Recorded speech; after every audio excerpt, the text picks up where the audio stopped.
Hello. Yes people, good morning, good afternoon, good evening to all of you. कैसे हैं सब लोग? Hope so आप सब लोग बहुत बढ़िया रहेंगे। मैं बता दूं, मैं भी बहुत अच्छा हूं।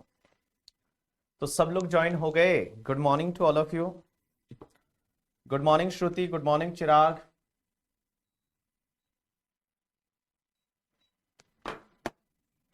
Good morning Himani, good morning Ravi, good morning Preksha, good morning to all of you.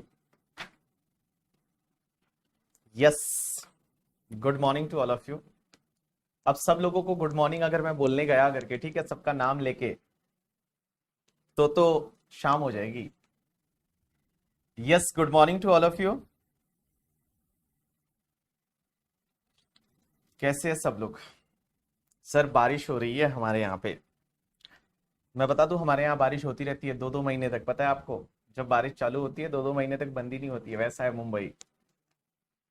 जब आप सीए बन जाओगे और अगर जॉब के लिए अगर आप मुंबई आओगे, तब आपको पता चलेगा कि मुंबई में कितनी बारिश होती है, कैसी लाइफ है, क्या है। चलिए, तो आज का अपना जो लेक्चर रहेगा, आज का लेक्चर बेसिकली आपको मैं बता सकता हूं इंट्रोडक्शन से रिलेटेड रहेगा, आपके सब्जेक्ट के इंट्रोडक्शन से रिलेटेड। उसके साथ साथ हम कुछ बेसिक चीजें हैं वो आज अपन डिस्कस करने वाले हैं। तो कुछ बेसिक चीजें डिस्कस करेंगे एंड आपके सिलेबस का इंट्रोडक्शन है वो इंट्रोडक्शन रहने वाला है। तो चलिए स्टार्ट करते हैं। हम जो भी पढ़ने वाले हैं, ये पढ़ने वाले हैं मई एंड नवंबर 2024 में जो लोग एग्जाम दे रहे हैं। अगर मैं बात करूं सीए फाइनल की, तो सीए फाइनल का जो मई एंड नवंबर 2024 में जिन लोगों का एग्जाम ड्यू है, उनके लिए जो भी है एप्लीकेबल, वो हम इस बैच में सीखने वाले हैं। लेकिन बहुत सारे बच्चे ये रहेंगे कि सर हम तो सीएमए वाले हैं, तो क्या हमारे लिए ये बैच रिलेवेंट है या नहीं है? Answer is yes. तो अगर मैं बात करूं कि सीएमए फाइनल वाले जो स्टूडेंट है, वो सीएमए फाइनल वाले जो जून एंड दिसंबर 2024 में अपने एग्जाम के लिए अपीयर कर रहे हैं, उनके लिए ये बैच एप्लीकेबल है। तो चलिए, ये क्लियर हो जाता है ये बैच कौन से, ये जो बैच है ये कौन से एग्जाम के लिए रिलेवेंट है। मई नवंबर 2024 सीए की बात करूं तो, और सीएमए की जून दिसंबर 2024 के लिए। सबसे पहले आज हम डिस्कस करने वाले हैं आपके सिलेबस के बारे में कि आपके सिलेबस में क्या क्या है एग्जैक्टली, और हम क्या क्या पढ़ने वाले हैं। आपको क्या कुछ लिखने की जरूरत है? Answer is no. आपको कुछ भी लिखने की जरूरत नहीं है। आपके पास में नोटबुक नहीं भी रहेगा तो चलेगा। अब आप मुझे बोलोगे कि सर यहां पे जो आप लिख रहे हो क्या ये हमको मिलने वाला है? Answer is yes. जैसे ही ये लेक्चर कंप्लीट हो जाता है, उसके 2 घंटे के अंदर अंदर ये वाला जो पीडीएफ जो भी मैं लिखूंगा, जिसको क्लास नोट्स नाम से बोला जाएगा, ये क्लास नोट आपकी ड्राइव में अवेलेबल रहेगा, वहां से आपको डाउनलोड करना है। तो ये क्लास नोट आपकी पास में रहेगा, पीडीएफ फॉर्म में रहेगा, हर दिन का क्लास नोट आपको मिलते जाएगा। तो आपको कुछ भी लिखने की जरूरत नहीं है। आपको क्या करना है? सिर्फ आराम से बैठना है करिए, ठीक है? सिर्फ आराम से बैठना है, आराम किससे बैठना है, और जो जो मैं बोलता हूं वो आपको सुनते जाना है। तो चलिए हम चालू करते हैं ये पेपर। तो समझते ये पेपर है क्या। सबसे पहले मैं सीए वालों का सिलेबस बताने वाला हूं। तो सीए फाइनल की अगर मैं बात करूं तो ये पेपर नंबर अब आपका 4 हो गया है। Direct tax laws and international taxation करके ये आपका पेपर नंबर जो है, ये पेपर नंबर 4 हो गया है। आप बोलोगे सर ऐसा क्यों बोल रहे हो पेपर नंबर 4? पहले क्या ये पेपर नंबर कुछ अलग हुआ करता था? Answer is yes. अगर मैं ओल्ड सिलेबस की बात करूं तो ओल्ड सिलेबस में ये पेपर नंबर 7 हुआ करता था। अब 7 की जगह ये पेपर नंबर आपका 4 हो गया है करके, ठीक है, ये 7 की जगह आपका पेपर नंबर 4 हो गया है और इस पेपर का नाम है direct tax laws and international taxation and ये पूरा आपका 100 मार्क का पेपर है। सर एक बात बताइए, आप ऐसा क्यों बोल रहे हो ये 100 मार्क का पेपर है करके, ठीक है, ये आप ऐसा क्यों बोल रहे हो 100 मार्क का पेपर है? क्योंकि पेपर तो 700 मार्क का ही है। लेकिन एक बात बताओ, पहले क्या हुआ करता था पता है? एग्जिस्टिंग सिलेबस में पहले इसका 100 मार्क का ब्रेकअप दे रखा था। कैसे?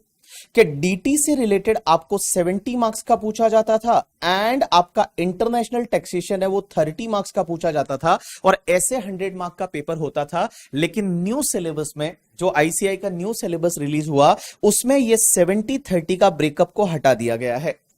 देयर इज नो 70-30 का ब्रेकअप। अब आपका ये पेपर 100 मार्क का है। अब हो सकता है इंटरनेशनल टैक्सेशन इसमें ज्यादा भी पूछ सकते हैं।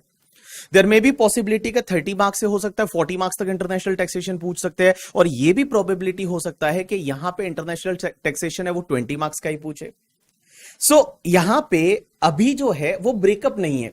ओल्ड सिलेबस में क्या था ना कि यहां पे ब्रेकअप दे रखा था, आपका 70-30 का ब्रेकअप था। अब ये ब्रेकअप नहीं है in the new syllabus. New syllabus में 100 मार्क का पेपर है और ये 100 मार्क के लिए direct tax as well as international taxation है वो आपको पूछा जाएगा।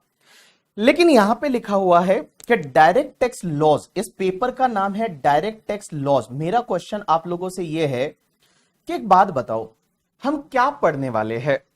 हम इनकम टैक्स एक्ट पढ़ने वाले हैं भाई, इनकम टैक्स एक्ट पढ़ने वाले हैं या हम इनकम टैक्स लॉ पढ़ने वाले हैं? और अगर आप ये बता दो मुझे कि हम एक्ट पढ़ने वाले हैं लॉ पढ़ने वाले हैं एंड मुझे ये बता दो कि ये एक्ट और लॉ में फर्क क्या होता है, एक्ट किसको बोलते हैं और लॉज किसको बोलते हैं, चलिए बताइए मुझे। I am waiting for your answer. मैं आपके आंसर का वेट कर रहा हूं। मुझे ये बताइए कि हम क्या पढ़ने वाले हैं, इनकम टैक्स एक्ट पढ़ने वाले हैं या इनकम टैक्स लॉ पढ़ने वाले हैं? बिकॉज सब्जेक्ट का नाम तो है direct tax laws and international taxation. CA final के सब्जेक्ट का नाम, पेपर नंबर 4 की बात हो रही है। हम लॉ पढ़ने वाले हैं या फिर हम एक्ट पढ़ने वाले हैं? तो लॉ लिखा है, कोई बोल रहा है हम तो एक्ट पढ़ने वाले हैं, तो लॉ गलत लिखा है, फिर काट दें यहां से। लिखना चाहिए था डायरेक्ट टैक्स एक्ट वाला जो है इनकम टैक्स एक्ट पढ़ने वाले हैं, इंटरनेशनल टैक्सेशन पढ़ने वाले हैं। तो हम लॉ पढ़ने वाले हैं या एक्ट पढ़ने वाले हैं? तो यहां पे बहुत सारे लोगों ने आंसर दिया। ऋषभ ने बोला एक्ट मतलब बेयर एक्ट होता है। किसी ने बोला कि law act is what has been passed in the parliament. तो लॉ कहां पे? अपने घर पे पास होता है। लॉज है वो अपने घर पे पास होता है। अगर मैं सीएमए वालों की बात करूं तो सीएमए इंस्टीट्यूट ने भी यहां पे लिखा हुआ है direct tax loss and international taxation. चलिए, तो हम लॉ पढ़ने वाले हैं या एक्ट पढ़ने वाले हैं? तो इसको लेके काफी लोगों ने, स्पर्श ने बहुत अच्छे से आंसर किया, अनिकेत ने किया करके, ठीक है। उसके बाद वासु ने किया, यथार्थ ने किया कि इनकम टैक्स एक्ट और लॉ। राइट आंसर इज, देखिए बेटा, हम जो इस बैच में पढ़ने वाले हैं ना वो हम लॉ पढ़ने वाले हैं, सिर्फ एक्ट नहीं पढ़ने वाले, हम लॉ पढ़ने वाले हैं। अब आप बोलेंगे कि एक्ट और लॉ में फर्क क्या होता है? तो देखो, एक्ट और लॉ में फर्क क्या होता है कि जैसे फॉर एन एग्जांपल यहां पे ये जो पूरा है ना इसको बोला जाता है law, means this is the law. और इस लॉ के अंदर आता है एक्ट है, उसके बाद में रूल्स है, उसके बाद में नोटिफिकेशन है, उसके बाद में सर्कुलर है, उसके बाद में केस लॉज है। इन सबका जब हम स्टडी करते हैं ना तब हम बोलते हैं कि हम यहां पे लॉ पढ़ रहे हैं। तो एक बात बताऊं, लॉ जो होता है ना वो लॉ एक वाइडर टर्म होता है और एक्ट जो है वो थोड़ा नैरो टर्म होता है। एक्ट किसको बोलते हैं कि भैया अगर मान लो जैसे इनकम टैक्स की बात करूं तो income tax act 1961 is a one main act और you can say that the captain of the team. ये जो पूरा है ना इसको बोला जाता है एक टीम, क्रिकेट टीम। अगर मैं इंडियन क्रिकेट टीम की बात करूं तो this is the Indian cricket team, ये इंडियन क्रिकेट टीम है, इसको बोला जाएगा लॉ। और उसके अंदर में कैप्टन है, और इस कैप्टन को अपन बोलेंगे चलो Rohit Sharma is a captain.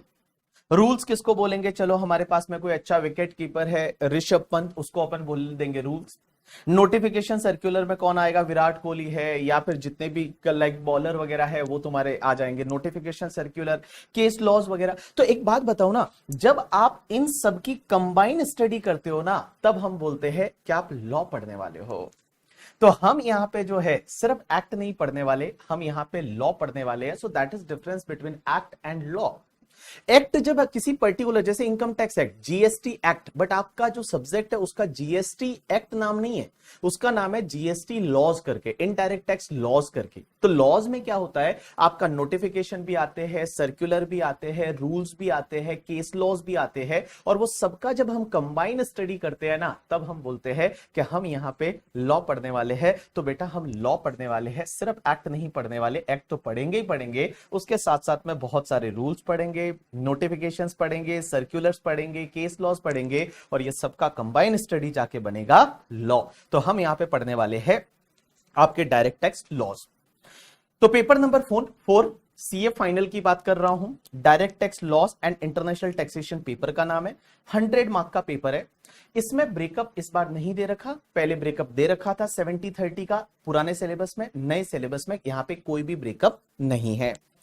चलिए सर, इस जो पेपर में क्या क्या कंटेंट रहेगा, हम क्या क्या सीखने वाले हैं करके, ठीक है, हम क्या क्या सीखने वाले हैं, तो उसके बारे में मैं आपको सिर्फ आज सिलेबस के बारे में थोड़ा डिस्कशन हम कर रहे हैं इनिशियली, कि इसमें क्या क्या सीखने वाले हैं, कंटेंट क्या क्या रहेगा। क्योंकि हमने इंटरमीडिएट में भी तो इनकम टैक्स पढ़ा था, इंटरमीडिएट में हमने सैलरी पढ़ा था, हाउस प्रॉपर्टी पढ़ा था, ये सब चीजें पढ़ी थी, क्या फाइनल में क्या क्या है करके, ठीक है। तो इसका कंटेंट क्या क्या है, तो देखो कंटेंट में इन्होंने क्या बोला, all people just focus here. सबसे पहले इन्होंने बोला comprehensive computation of income tax liability of the companies and other entities under the alternative taxation regime under the Income Tax Act 1961 to the optimized tax liability। यहां पे इन्होंने बोला है कि हम कॉम्प्रिहेंसिव कंप्यूटेशन आपको सिखाएंगे इनकम टैक्स लाइबिलिटीज का, कंपनीज का, as well as the other entities का, under the alternative taxation regime under the income tax act 1961 to optimise the tax liability. तो सबसे पहला तो इन्होंने बोला कि सर हम क्या सीखने वाले हैं कि जो कंपनीज है और उसके साथ साथ में अदर एंटिटीज है। अब यहां पे अदर एंटिटीज में क्या आएगा, पार्टनरशिप फर्म है, उसके बाद में एलएलपी है, partnership firm LLP both are same only in the income tax, political party है, इनका टैक्स कैसे निकालेंगे, और इसके साथ साथ में कोऑपरेटिव सोसाइटी है, और उसका ऑल्टरनेटिव टैक्सेशन रिजिम में टैक्स कैसे निकालेंगे वो भी आपको एनालाइज करना पड़ेगा। अब आप बोलोगे ऑल्टरनेटिव टैक्सेशन रिजिम क्या होता है, तो ऑल्टरनेटिव टैक्सेशन रिजिम आपने ऑफिस वगैरह में देखा होगा कि आजकल कंपनियां जो है वो सिर्फ 22% की रेट से टैक्स पे करती है, 22% की रेट से टैक्स पे करती है। एक सेक्शन हुआ करती है 115BAA करके, जिसमें 22% की रेट से टैक्स पे करती है। एक सेक्शन हुआ करती है 115BAB करके, जिसमें आपको पता रहेगा कि अगर मैन्युफैक्चरिंग कंपनी है तो सिर्फ 15% की रेट से टैक्स पे करना है। उसके बाद में एक सेक्शन हुआ करती है 115BAC करके, आपको याद रहेगा ये तो इंडिविजुअल के लिए कि कोई एग्जेम्पशन डिडक्शन मत लो और आपके लिए स्लैब रेट बढ़ जाता है, मींस 3 लाख रुपीज तक कोई टैक्स नहीं लगेगा। उसके बाद 3 लाख टू 6 लाख का एक स्लैब दिया, 6 टू 9 लाख का एक स्लैब दिया, that is called your alternative taxation regime करके, ठीक है। उसके बाद में एक सेक्शन आएगी 115BAD करके, और इस साल से एक और सेक्शन आई है 115BAE करके। और ये दोनों सेक्शन जो है ये कोऑपरेटिव सोसाइटी के लिए है कि कोऑपरेटिव सोसाइटी को ऑल्टरनेटिव टैक्सेशन रिजिम 22% एंड 15% की रेट से टैक्स कैसे लग सकता है उससे रिलेटेड ये सेक्शन है। तो कुल मिला के मैं बताऊं ये सब ऑल्टरनेटिव टैक्सेशन रिजिम है। जैसे जैसे हम आगे बढ़ेंगे वैसे वैसे इन चीजों को सीखते जाएंगे। अभी के लिए सिर्फ मैं आपको सिलेबस में बता रहा हूं कि है क्या क्या। तो यहां पे पहले पॉइंट में कॉम्प्रिहेंसिव कंप्यूटेशन करना है इनकम टैक्स लायबिलिटी का, कंपनीज के लिए, अदर एंटिटीज के लिए, और उसको जो है टोटल एनालाइज करना है, ये बताना है ऑल्टरनेटिव टैक्सेशन रिजिम सही है नहीं है, ये सब आपको बताना पड़ेगा। ऑप्टिमाइज टैक्स लायबिलिटी उसकी किस में बेटर आती है, नॉर्मल वाले में या फिर 22% 15% जो ऑल्टरनेटिव टैक्सेशन रिजिम है उसमें, उसको एनालाइज करके बताना रहेगा। ये अपने सिलेबस का पार्ट है। उसके बाद में दूसरा पॉइंट बोलता है general provision under the act for computation of total income and tax liability of the company and other entity.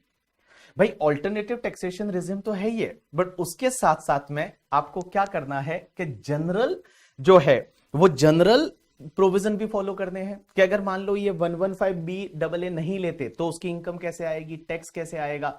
जैसे कंपनीज के लिए नॉर्मली 30% टैक्स रेट रहती है, 25% टैक्स रेट रहती है, तो नॉर्मल वे में कैसे आएगा, वो दोनों है, वो आपके सिलेबस का पार्ट है।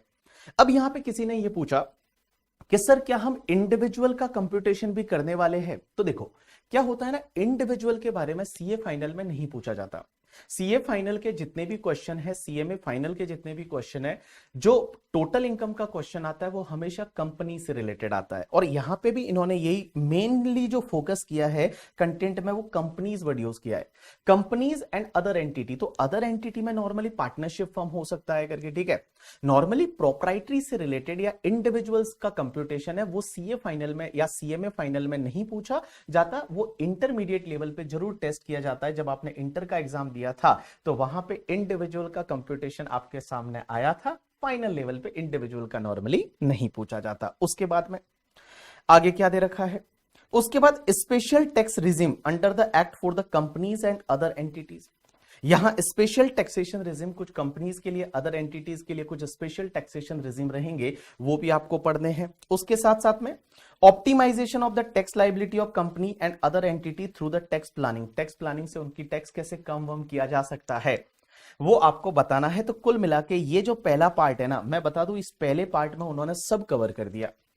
इन्होंने आपके पांचों हेड कवर कर दिए, बिकॉज यहां पे जब बोल रहे हैं कि computation of income tax liabilities of the companies, यहां पे लिखा हुआ जनरल प्रोविजन में कंप्यूटेशन ऑफ टोटल इनकम, तो टोटल इनकम निकालने के लिए आपको पांचों हेड का नॉलेज होना चाहिए। Salary, house property, business, capital gain, other sources, deduction वगैरह सबका नॉलेज होना चाहिए। तो मेन है जो कंप्यूटेशन वाला पार्ट है वो यहां पे हो जाता है। इसमें पूरा ही कंप्यूटेशन कवर हो गया। अब आप मुझे बोल रहे हो, बोलोगे करके यस। तो जैसा कि मैंने आपको बताया कि ये वाले पार्ट में क्या कवर होता है, ये वाले पार्ट में जो कंपनीज है, एंड यहां पे वर्ड यूज हुआ है अदर एंटिटी। अदर एंटिटी में नॉर्मली पार्टनरशिप फर्म है, एओपी, बीओआई वगैरह है, उनका computation of total income and tax liability normal provision के हिसाब से, उसके साथ साथ में ऑल्टरनेटिव टैक्सेशन रिजिम के हिसाब से। ऑल्टरनेटिव टैक्सेशन रिजिम का मतलब होता है कि जो स्पेशल प्रोविजन है जहां पे 22% की टैक्स रेट है, 15% की टैक्स रेट है, उसके हिसाब से उसकी टोटल इनकम कैसे निकालेंगे, टैक्स कैसे निकालेंगे, वो हम इस पार्ट में सीखने वाले हैं करके, ठीक है।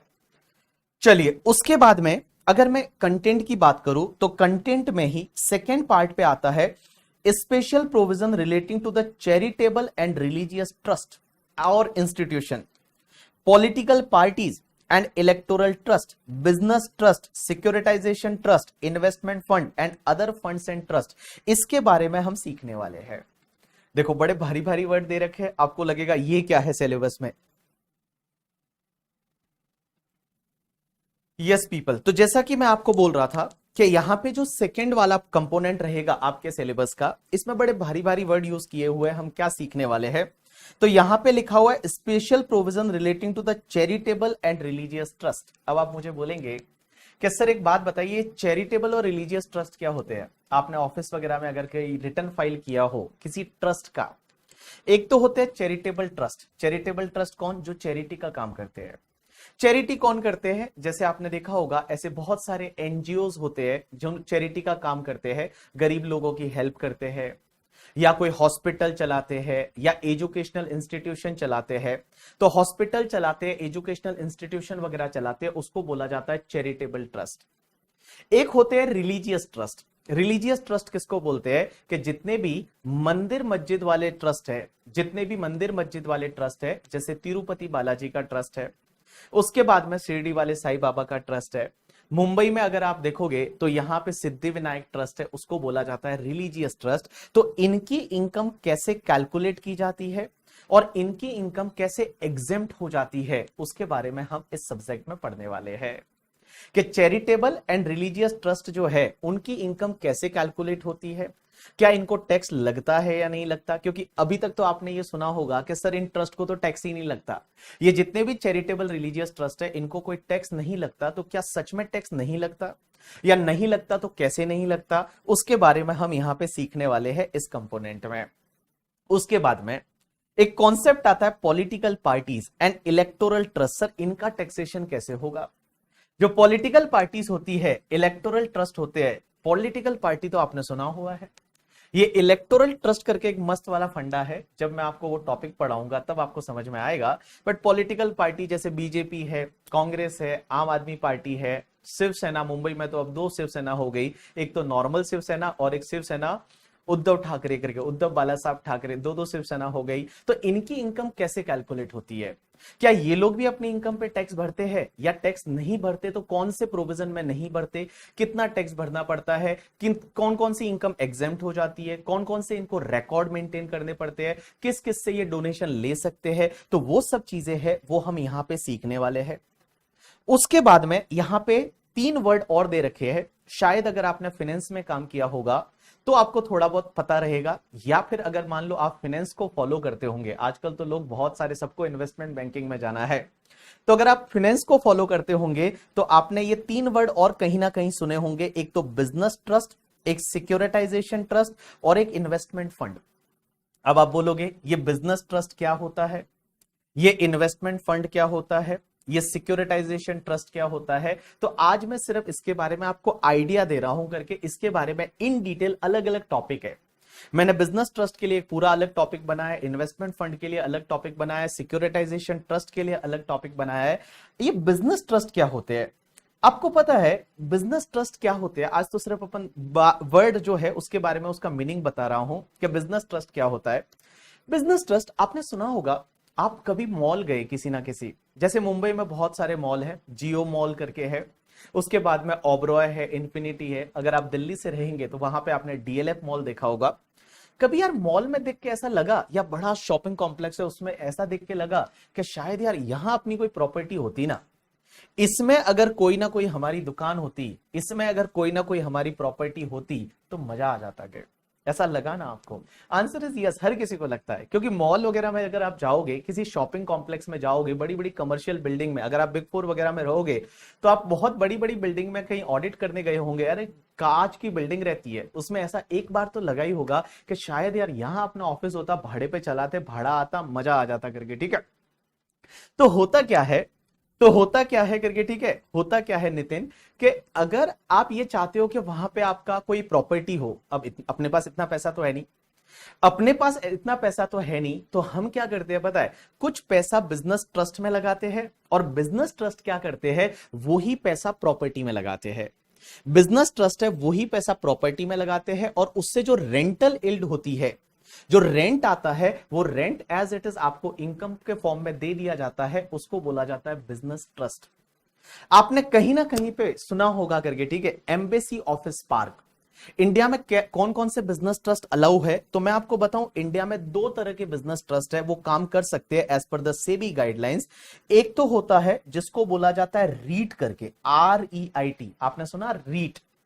REET is basically real estate investment trust, और रियल एस्टेट इन्वेस्टमेंट ट्रस्ट पैसा कहां लगाता है? मॉल्स में लगाता है, कमर्शियल प्रॉपर्टी में लगाता है, दैट इज कॉल्ड रीट। या एंड दूसरा जो है दैट इज कॉल्ड इनविट। इनविट का फुल फॉर्म होता है इंफ्रास्ट्रक्चर इन्वेस्टमेंट ट्रस्ट। तो infrastructure investment trust and real estate investment trust, ये 2 तरह के बिजनेस ट्रस्ट है जो इंडिया में काम कर सकते हैं सेबी गाइडलाइंस के हिसाब से। ये 2014 के आसपास में इंडिया में कॉन्सेप्ट आया, 2014 के आसपास ये इंडिया में कॉन्सेप्ट आया। तो इसका टैक्सेशन है वो भी हम सीखने वाले हैं। इसका जो टैक्सेशन है, रीट एंड इनविट, ये 2 तरह के बिजनेस ट्रस्ट होते हैं, इनका टैक्सेशन भी हम सीखने वाले हैं इस पर्टिकुलर सेगमेंट में। उसके बाद में एक और कॉन्सेप्ट आया, इन्वेस्टमेंट फंड। अब आप बोलोगे ये इन्वेस्टमेंट फंड क्या होता है?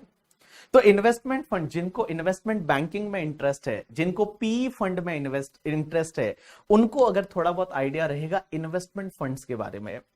ये इन्वेस्टमेंट फंड्स क्या होते हैं पता है? इन्वेस्टमेंट फंड्स क्या होते हैं बेसिकली, कि जैसे मान लो किसी पर्सन, जैसे मान लो फॉर एन एग्जांपल, मैं एग्जांपल ले रहा हूं, ऐसा है नहीं, मेरे पास ज्यादा पैसा है, ठीक है, एग्जांपल ले रहा हूं, मान लो मेरे पास पैसा है, अब मुझे पता नहीं कहां इन्वेस्ट करना है, तो मैं क्या करता हूं, उस पैसे को एक इन्वेस्टमेंट फंड को दे देता हूं। और इन्वेस्टमेंट फंड क्या करता है, मेरे बिहाफ पे उसको इन्वेस्ट करता है। इन्वेस्टमेंट फंड क्या करता है, मेरे बिहाफ पे उसको इन्वेस्ट करता है, स्टार्टअप्स में इन्वेस्ट करता है, या फिर मान लो किसी लाइक इंफ्रास्ट्रक्चर, किसी भी कंपनी वगैरह में इन्वेस्ट करता है, शेयर मार्केट में इन्वेस्टमेंट करता है। That is called investment fund. आपने, मैं बता दूं, इंडिया में जो इन्वेस्टमेंट फंड काम करते हैं वो सेबी के हिसाब से ऑल्टरनेट इन्वेस्टमेंट फंड कैटेगरी 1 है, कैटेगरी 2 है एंड कैटेगरी 3 है। तो ये कैटेगरी 1, कैटेगरी 2, कैटेगरी 3 क्या होता है वो अपन आगे जाके समझेंगे। बट ये क्या होता है, इसमें अगर आपको इन्वेस्टमेंट फंड में इन्वेस्ट करना है ना, तो उसमें मिनिमम 1 करोड़ रुपया चाहिए। मिनिमम 1 करोड़ रुपए से ही आप इन्वेस्ट कर सकते हैं ऑल्टरनेट इन्वेस्टमेंट फंड कैटेगरी 1 और कैटेगरी 2 में। तो ये हम आगे जाके पढ़ेंगे, तब आपको इसके बारे में इन डिटेल समझ में आएगा कि इन्वेस्टमेंट फंड होता क्या है।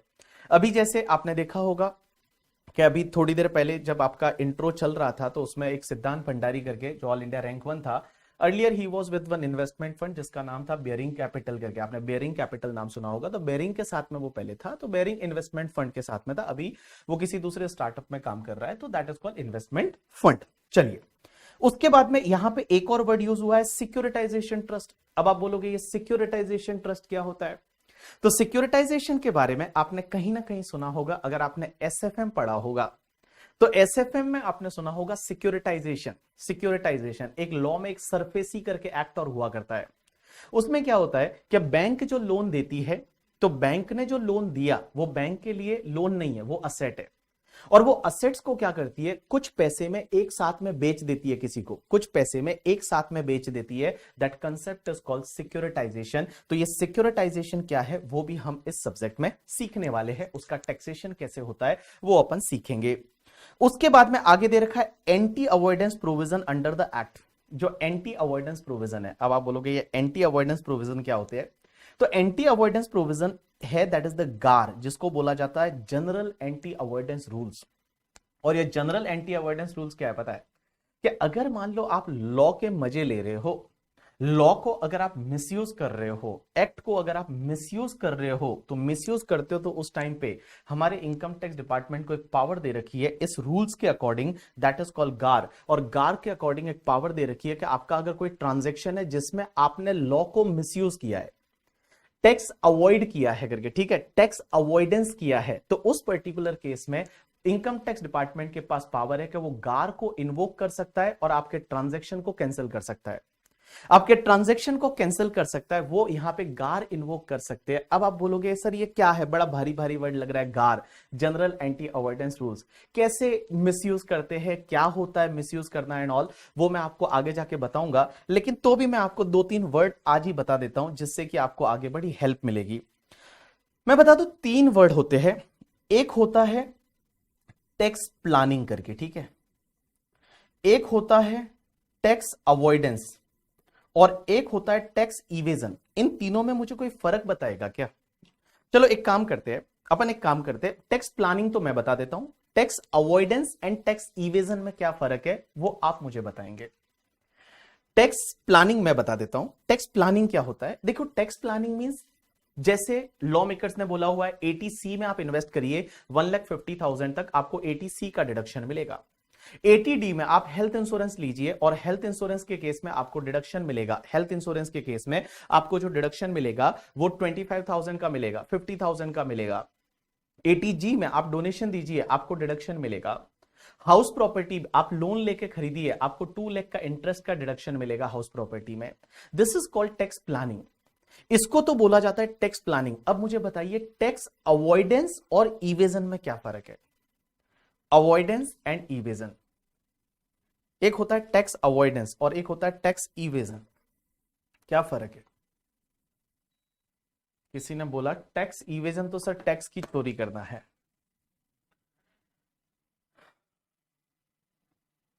Tax evasion and tax avoidance, कि सर ये टैक्स अवॉइडेंस और टैक्स इवेजन है। चलिए, जो मेरे पास में आंसर आ रहे हैं, बहुत सारे बच्चों ने सही आंसर किए and I am so happy that कि सबने सही आंसर किया यार, बहुत सारे बच्चों ने सही आंसर किए। पीयूष बोल रहा है avoidance is unintentional and evasion is intentional. No, that is not right. That is not right. किसी ने बोला, खुशी बोल रही है avoidance is legal but evasion is illegal. ठीक है, इज अवॉइडेंस इज लीगल, तो फिर गार की जरूरत क्या थी? Anti avoidance provision of the act. देखिए दो चीजें हैं, एक है टैक्स इवेजन. टैक्स इवेजन तो भैया इलीगल है, आप गलत कर रहे हो, that is called tax evasion. जैसे एग्जांपल के लिए टैक्स इवेजन के एग्जांपल, आपने क्या किया कि अपने प्रॉफिट एंड लॉस के डेबिट में कुछ डमी खर्चे डाल दिए. डमी खर्चे मींस बिल है नहीं, और आपने ऐसे ही कैश के खर्चे डाल दिए जो आप लास्ट में डालते हो करके. ठीक है, हर साल प्रॉफिट कम करना रहता है तो आप कुछ खर्चे डाल देते हो, तो आपने डमी खर्चे डाले P&L के डेबिट में, that is called tax evasion. आप टैक्स की चोरी कर रहे हो, आप टैक्स को इवेड कर रहे हो. या फिर कोई सेल्स है, वो सेल्स आपने रिकॉर्ड ही नहीं की. जो सेल्स है जो रिकॉर्ड करनी चाहिए थी, आपने सेल्स को रिकॉर्ड ही नहीं किया, that is called tax evasion करके. या फिर आपने कोई परचेज की थी और परचेज का बिल है वो 2 लाख का था, आपने बिल को 2 बार एंट्री कर दी P&L के डेबिट में और आपने 4 लाख परचेज का बिल डाल दिया, that is called tax evasion. तो टैक्स इवेजन, तो आपको एक बात बताऊं, ये तो आप गलती कर रहे हो, आप चोरी ही कर रहे हो, that is called tax evasion. अब होता है एक टैक्स अवॉइडेंस. आप बोलोगे टैक्स अवॉइडेंस किसको बोलेंगे करके. ठीक है, टैक्स अवॉइडेंस किसको बोलेंगे? तो टैक्स अवॉइडेंस क्या होता है कि आप देखो लॉ के लूपहोल को यूज कर रहे हो, लॉ के लूपहोल को यूज कर रहे हो, that is called tax avoidance. मतलब लॉ मेकर्स का इंटेंशन ऐसा नहीं था. लॉ मेकर्स ने जिस दिन लॉ लिखा था उनका इंटेंशन ऐसा नहीं था, और उनके इंटेंशन के विरुद्ध जाके आप लॉ को यूज कर रहे हो. लॉ के अंदर रह के काम कर रहे हो, आप लॉ के अंदर रह के काम कर रहे हो, लॉ के बाहर नहीं जा रहे, बट लॉ के लूपहोल को आप यूज कर रहे हो, that is called tax avoidance करके. तो टैक्स देखो, टैक्स प्लानिंग तो सब चीजें बेस्ट बेस्ट करना, एटीसी का डिडक्शन लेना, एटीडी का डिडक्शन लेना, हाउस प्रॉपर्टी में डिडक्शन लेना, सैलरी में अगर आपको जो डिडक्शन मिलते हैं वो लेना, दैट इज टैक्स प्लानिंग.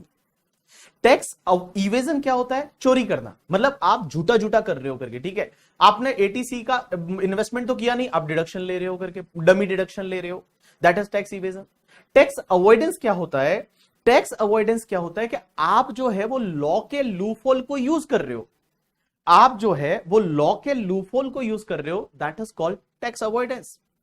अब आप बोलोगे कि सर टैक्स अवॉइडेंस जो है उसका कोई एग्जांपल दे दो कि लॉ के लूपहोल को कैसे यूज करते हैं.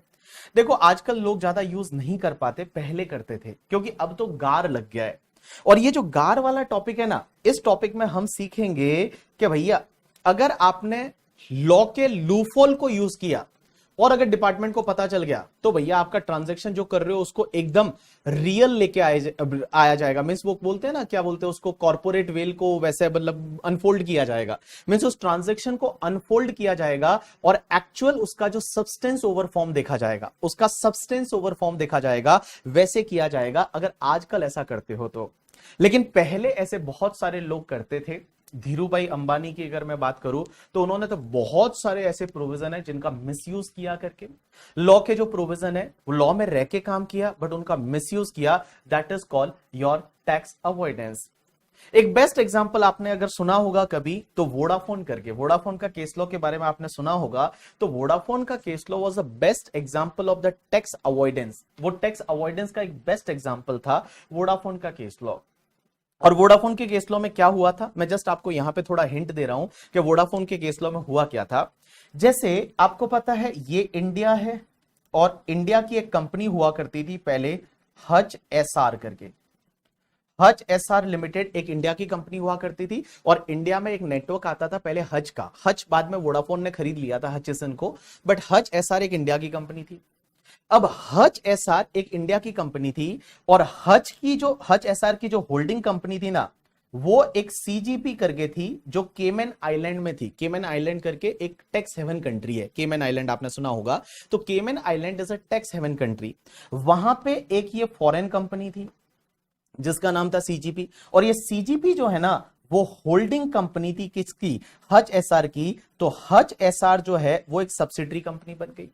ये हच एसआर इंडिया का एक सब्सिडरी कंपनी बन गया, किसका? सीजीपी करके, जो कि केमन आइलैंड में है, एक फॉरेन कंपनी का।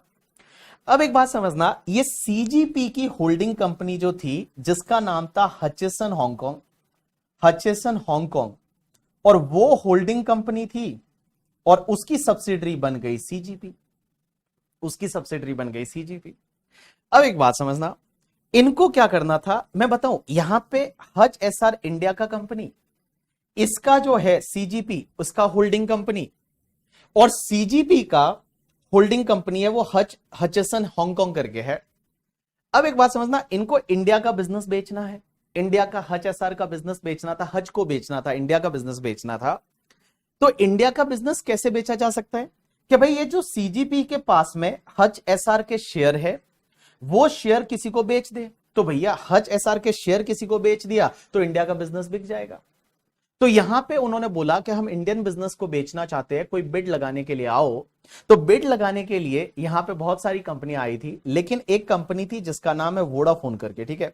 और ये वोडाफोन जो है ये नीदरलैंड बेस्ड कंपनी थी, और वोडाफोन ने बिड लगाई और वोडाफोन ने बोला कि हमको इंडिया का ये हच एसआर का बिजनेस चाहिए। अब ये कैसे बेचा जा सकता था? सीजीपी के पास में हच एसआर के शेयर है, तो सीजीपी हच एसआर के शेयर वोडाफोन को बेच दे।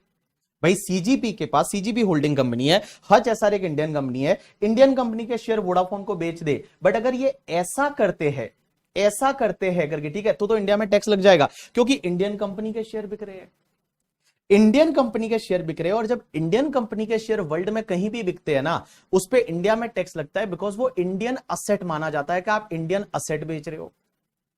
हच एसआर इंडिया का कंपनी है, तो हच एसआर एक इंडिया का कंपनी है, इंडियन कंपनी के शेयर बिके तो इंडिया में टैक्स लग जाएगा। इन्होंने दिमाग लगाया था और इन्होंने क्या किया कि ये जो हच हांगकांग है, इसने सीजीपी के शेयर है वो वोडाफोन को बेच दिए। हच हांगकांग ने सीजीपी जो केमन आइलैंड में है उसके शेयर है वो वोडाफोन को बेच दिए। अब एक बात समझना, हो क्या रहा है कि भैया वोडाफोन एक फॉरेन कंपनी है, हच हांगकांग भी एक फॉरेन कंपनी है, और सीजीपी भी एक फॉरेन कंपनी है। मींस एक फॉरेन कंपनी दूसरी फॉरेन कंपनी के शेयर तीसरी फॉरेन कंपनी को बेच रही है। इंडियन कंपनी के शेयर इंटैक्ट है, इंडियन कंपनी के शेयर है वो इंटैक्ट है, इंडियन कंपनी के जो शेयर है वो पहले भी सीजीपी के पास में थे, अभी भी सीजीपी के पास में है। इंडियन कंपनी का शेयर तो बिका ही नहीं। और ये जो था ना, it was the best example of the tax avoidance. और उन्होंने बोला इंडिया में कोई टैक्स लगेगा नहीं, क्योंकि हमने इंडियन असेट को बेचा ही नहीं, हमने इंडियन असेट को बेचा ही नहीं। और एक बात बताऊं, ये जो सीजीपी है ना, ये सीजीपी जो है, ये सीजीपी जानबूझ के वहां पे क्रिएट की थी टैक्स बचाने के लिए।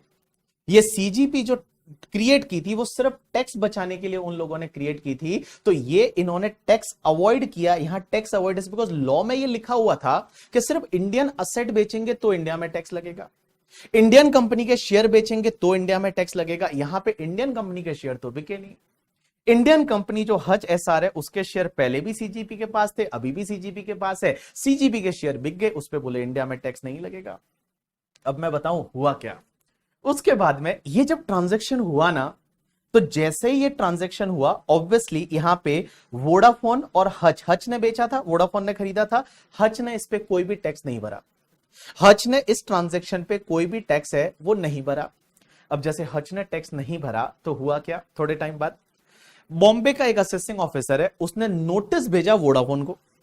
उसने नोटिस जो भेजा वो किसको भेजा, आप सीक्वेंस को समझना। हाँ, एक एओ है मुंबई का, और उस मुंबई के एक एओ ने नोटिस भेजा वोडाफोन को, और वोडाफोन को नोटिस भेज के क्या बोला पता है, कि आपने सीजीपी के शेयर खरीदे हैं और ये ट्रांजैक्शन पे इंडिया में टैक्स लगना चाहिए, क्योंकि आपने इंडियन असेट बिकी है। मींस अल्टीमेटली बिका तो इंडियन असेट है, इंडिया का मैनेजमेंट बिका है, इंडिया का कंट्रोल बिका है, कंपनी का लोगो चेंज हो गया है, तो आपने जो बेचा है वो तो आपने इंडियन असेट बेचा है। वोडाफोन को नोटिस भेजा मुंबई के एओ ने, और मुंबई के एओ ने बोला वोडाफोन को कि आपने जब सीजीपी के शेयर खरीदे हैं हचिसन से, हचिसन हांगकांग को आपने पेमेंट किया है, आपने उस पर टीडीएस नहीं काटा, आपने उस पर टीडीएस नहीं काटा, और टीडीएस नहीं काटा तो इसके लिए मैं आपको 201 करके एक इनकम टैक्स की सेक्शन होती है, जिसमें मैं आपको असेसी इन डिफॉल्ट बनाता हूं और आप एक काम करिए, पेनल्टी भरिए। और उसने ऑर्डर बना के भेज दिया। Approx that time that order was 41,000 crore के आसपास का टैक्स लायबिलिटी आता था। उतना उन्होंने ऑर्डर बना के भेज दिया कि आप जो है इतना पेनल्टी भरिए करके, ठीक है, और इंटरेस्ट भी भरिए। ये ऑर्डर बना के मुंबई के एओ ने वोडाफोन को भेजा। अब आप समझो, वोडाफोन को जैसे ही मुंबई के एओ ने भेजा, वोडाफोन ने बॉम्बे हाईकोर्ट में रिट लगा दी। और बॉम्बे हाईकोर्ट में वोडाफोन गई और वोडाफोन बोलती है कि हमारे साथ गलत हो रहा है, हमको टीडीएस काटना ही नहीं है। हम टीडीएस क्यों काटे? टीडीएस तो तब काटना रहता है ना जब आगे वाले के हाथ में कोई टैक्सेबल चीज हो। भाई अगर मैंने किसी को पेमेंट किया, आगे वाले के लिए वो टैक्सेबल ही नहीं है, उस पर इंडिया में टैक्स लगता ही नहीं, तो मैं टीडीएस क्यों ही काटू? मैं टीडीएस क्यों काटू? टीडीएस तो तब काटना रहता है जब आगे वाले के हाथ में ये टैक्सेबल होगा। लेकिन एक बात बताऊं, बॉम्बे हाईकोर्ट में जब गई वोडाफोन, तो वोडाफोन जब बॉम्बे हाईकोर्ट में गई, तो बॉम्बे हाईकोर्ट में जाने के बाद हुआ क्या कि बॉम्बे हाईकोर्ट में जब वोडाफोन गई, तो बॉम्बे हाईकोर्ट ने वोडाफोन के अगेंस्ट में जजमेंट दे दिया और डिपार्टमेंट के फेवर में दे दिया। डिपार्टमेंट जीत गया। यहां पे हमारा इनकम टैक्स डिपार्टमेंट है, वो जीत गया और बोला हाँ वोडाफोन को टैक्स, ये हचसन को टैक्स लगना चाहिए इंडिया में। क्योंकि बॉम्बे हाईकोर्ट ने इस पूरे ट्रांजैक्शन को अच्छे से एनालाइज किया और बॉम्बे हाईकोर्ट ने बोला कि ये जो ट्रांजैक्शन आप कर रहे हो ना, जो सीजीपी वहां बनाई है केमैन आइलैंड में, मॉरिशस में, वो बनाई इसलिए है क्योंकि आप टैक्स बेनिफिट ले पाओ। आप टैक्स अवॉइड कर रहे हो, तो हम क्या करते हैं, सीजीपी को मानते ही नहीं, हम तो यही मानते हैं इंडिया की असेट बिकी है, और इंडिया की असेट बिकी है तो इसके लिए इंडिया में टैक्स लगना चाहिए। और इंडिया में टैक्स लगना चाहिए तो वोडाफोन को टीडीएस काटना चाहिए, और वोडाफोन असेसी इन डिफॉल्ट रहेगा और वोडाफोन को पेनल्टी इंटरेस्ट पे करना पड़ेगा। ऐसा किसने जजमेंट दिया? बॉम्बे हाईकोर्ट ने। अब जैसे ही बॉम्बे हाईकोर्ट ने जजमेंट ये दिया भवानी, उसके बाद में हुआ क्या कि वोडाफोन है वो सुप्रीम कोर्ट चली गई। और सुप्रीम कोर्ट में गई, और जब सुप्रीम कोर्ट में गई तो सुप्रीम कोर्ट ने क्या किया पता है? जो बॉम्बे हाईकोर्ट का जजमेंट था उसको पलट दिया। जो बॉम्बे हाईकोर्ट का जजमेंट था, वो बॉम्बे हाईकोर्ट के जजमेंट को पलट दिया उन्होंने, और उन्होंने जजमेंट दिया वोडाफोन के फेवर में। और वोडाफोन के फेवर में जजमेंट दिया।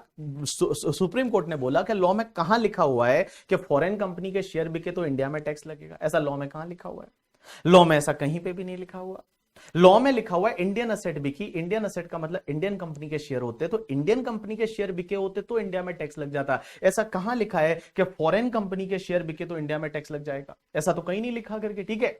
तो सुप्रीम कोर्ट में वोडाफोन जीत गई।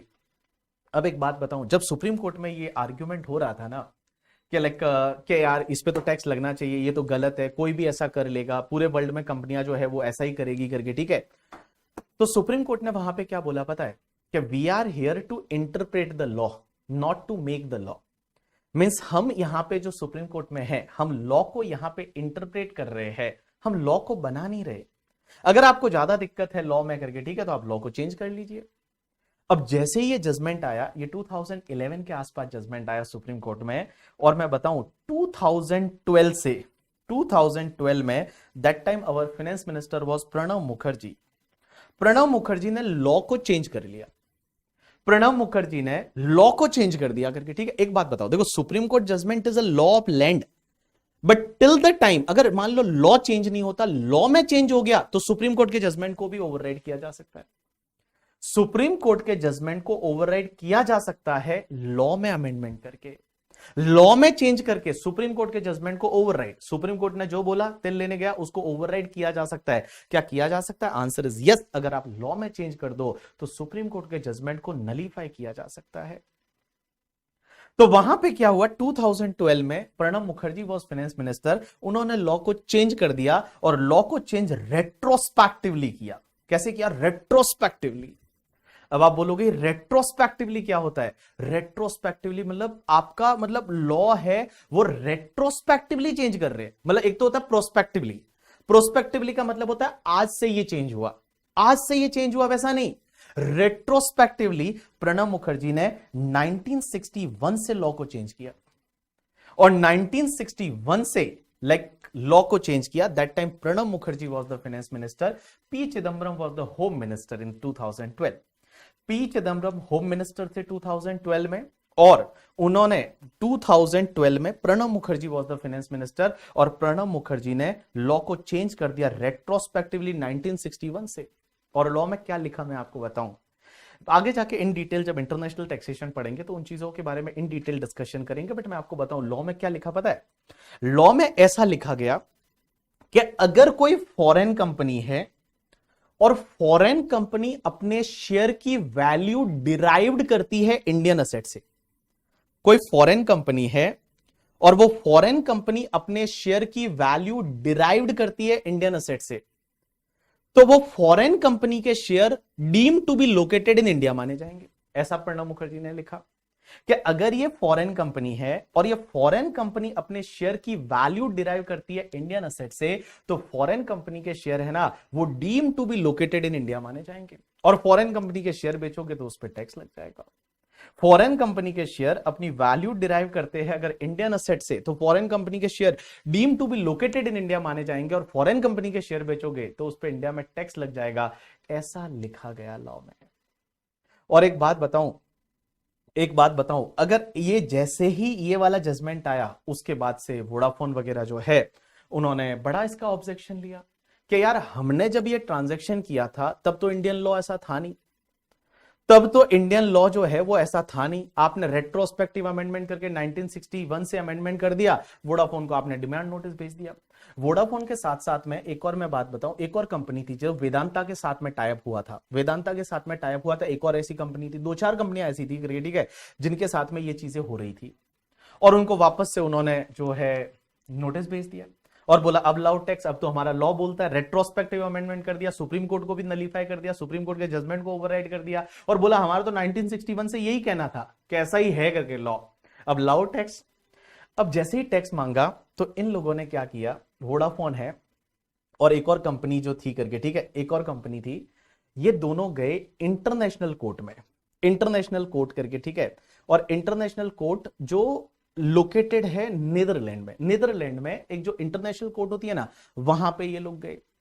और वहां पे जाने के बाद में उन्होंने बोला कि भैया ये तो हमारे साथ गलत हो रहा है, आपने 1 मिनट में वक्त बदल दिया, जज्बात बदल दिए करके। सुप्रीम कोर्ट हमारे साथ थी, फिर आपने सुप्रीम कोर्ट को ओवरराइड कर दिया, लॉ में अमेंडमेंट कर दिया, बोला टैक्स लाओ करके, ये तो हमारे साथ गलत हो रहा है।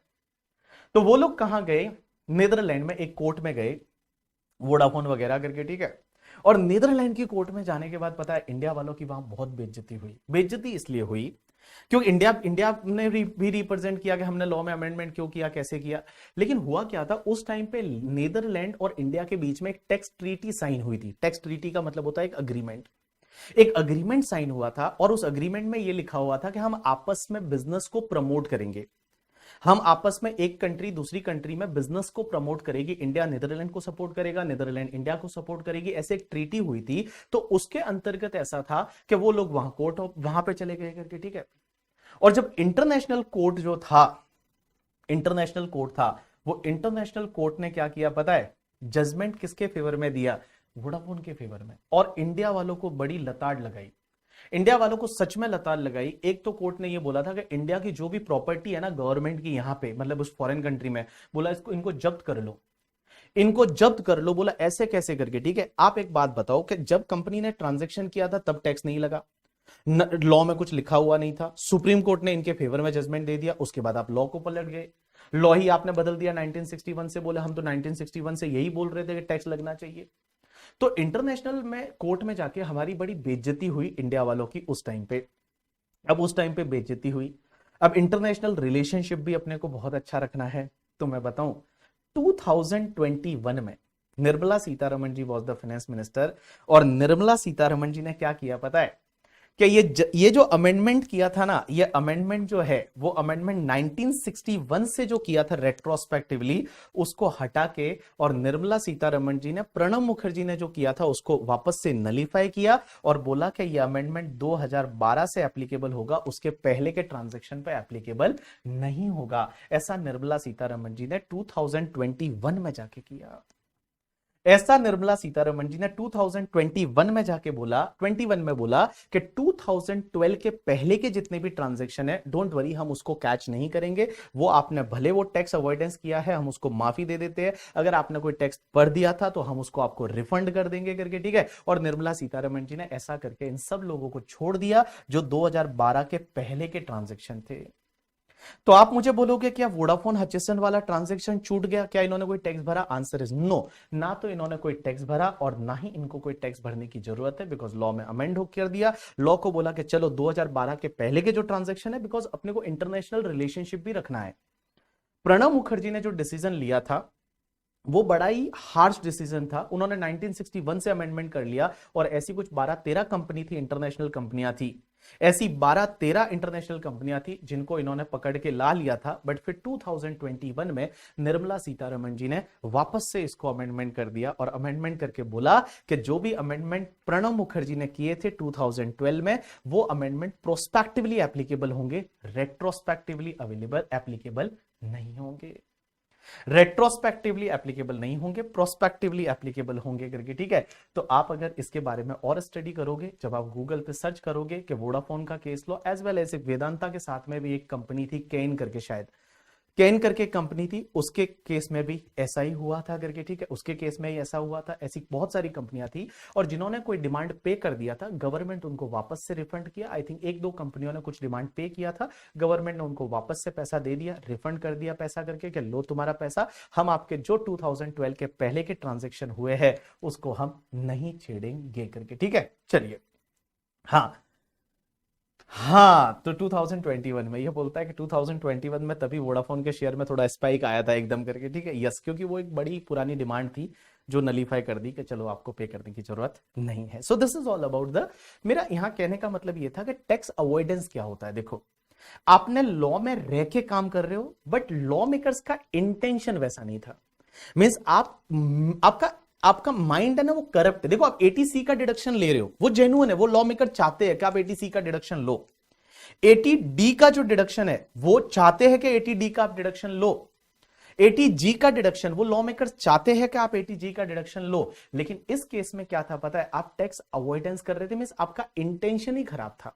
आप क्या कर रहे थे, एक कंपनी जो है वो मॉरिशस में डाल रहे हो, मॉरिशस केमन आइलैंड में उसके कुछ पार्ट थे, तो वहां पे आप डाल के और आप ये प्लानिंग कर रहे थे। It is not a planning, it is a tax avoidance. आप टैक्स चोरी कर रहे हो, लॉ मेकर्स का ऐसा इंटेंशन नहीं था, आप लॉ के लूफोल को यूज कर रहे हो, that is called your tax avoidance करके, ठीक है। चलिए, तो अपन सिलेबस की बात कर रहे थे, आज अपन बात ही सिलेबस की अभी तक कर रहे हैं कि सिलेबस में क्या क्या पढ़ने वाले हैं, कितनी इंटरेस्टिंग चीजें हैं वो आपके आने वाली है करके, ठीक है। तो चलिए, तो हम जो बात कर रहे थे वो बात में जो अपन पहुंचे थे, कहां पे पहुंचे थे, एंटी अवॉइडेंस प्रोविजन है, ये अपन पढ़ेंगे।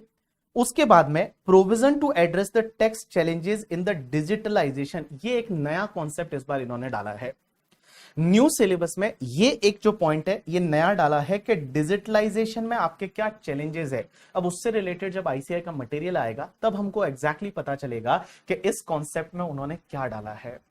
इन्होंने डाला है provision to address the tax challenges in the digitalization, कि डिजिटलाइजेशन में क्या क्या टैक्स चैलेंजेस आते हैं, वो जो है वो जब ये आएगा ये टॉपिक तब अपने को समझ में आएगा। चलिए, उसके बाद में दूसरे सेगमेंट में हम क्या पढ़ेंगे, टैक्स में हम पढ़ेंगे deduction and collection and recovery of the tax. तो ये टॉपिक जो है बेसिकली आपका टीडीएस टीसीएस है, ये टीडीएस टीसीएस का एग्जॉस्टिव कवरेज है, वो हम करने वाले हैं। उसके बाद इनकम टैक्स अथॉरिटीज हम पढ़ने वाले हैं। इनकम टैक्स अथॉरिटीज में क्या क्या आता है, जैसे कमिश्नर किसको बोलते हैं, कमिश्नर बनते कैसे हैं, joint commissioner, assistant commissioner, deputy commissioner, उसके बाद चीफ कमिश्नर, उसके बाद आईटीओ, ये इंस्पेक्टर, ये क्या होता है, कैसे बनते हैं, क्या होते हैं, क्या काम करते हैं, वो सब हम यहां पे सीखने वाले हैं। उसके बाद में हम सीखने वाले हैं असेसमेंट प्रोसीजर। असेसमेंट प्रोसीजर में आपके असेसमेंट कैसे होंगे, फेसलेस असेसमेंट अब तो होता है, ये फेसलेस असेसमेंट कैसे होगा वो सब हम यहां सीखने वाले हैं। उसके बाद अपील्स एंड रिवीजन है, वो हम सीखने वाले हैं। डिस्प्यूट रेजोल्यूशन हम सीखने वाले हैं। अपील रिवीजन क्या होता है कि जैसे एओ का ऑर्डर आया, एओ का मतलब असेसिंग ऑफिसर का ऑर्डर आया, और असेसिंग ऑफिसर के ऑर्डर से अगर आप सेटिस्फाइड नहीं हो तो जैसा कि आपको पता है आप सीआईटी अपील में जाते हो, उसके बाद आप आईटेट अपील में जाते हो, उसके बाद आप हाई कोर्ट अपील में जाते हो, सुप्रीम कोर्ट अपील में जाते हो। तो वो सब हम अपील एंड रिवीजन इस वाले टॉपिक में सीखेंगे। उसके बाद में हम सीखेंगे that is provision to the unethical tax practices include taxation of the undisclosed income under the Income Tax Act 1961, taxation of undisclosed foreign income and asset, and penalties and offense and prosecution। ये भी एक नया topic डाला गया है income tax में। पहले ये हमारे डायरेक्ट टैक्स का पार्ट नहीं था, मींस सीए वालों के लिए नहीं था, सीएमए वालों के लिए पहले से था, बट अभी इन्होंने डाला है। इसका मतलब है ब्लैक मनी एक्ट करके, जो black money and undisclosed foreign asset करके जो है एक्ट, उस एक्ट को इन्होंने यहां पे डाला है कि आपकी जैसे इंडिया के बाहर कोई असेट है, और इंडिया के बाहर असेट जो है, वो इंडिया के बाहर जो असेट है वो असेट आपने बताई नहीं है, और डिपार्टमेंट को पता चल जाता है कि इंडिया के बाहर असेट है। स्विट्जरलैंड की बैंक में आपका अकाउंट है और डिपार्टमेंट को पता चल जाता है, तो कितना पेनल्टी लगेगा, क्या लगेगा, कैसे पकड़ा जाएगा, वैल्यू कैसे निकाली जाएगी, वो सब हम इस टॉपिक में पढ़ेंगे। It is a black money act है। वो ब्लैक मनी एक्ट आप ऐसे याद रखिए, ब्लैक मनी वर्ड ही नहीं बोलना चाहिए, ब्लैक मनी क्या होता है, आप यार यहीं पे डिस्क्रिमिनेट कर रहे हो, ठीक है, black and white and all. So black money जो है वो ब्लैक मनी एक्ट है, वो हम यहां पे सीखेंगे। उसके बाद कुछ मिसलेनियस प्रोविजन सीखेंगे, और उसके बाद में ये टैक्स ऑडिट सीखेंगे। ये भी इस बार का एक इंक्लूजन है।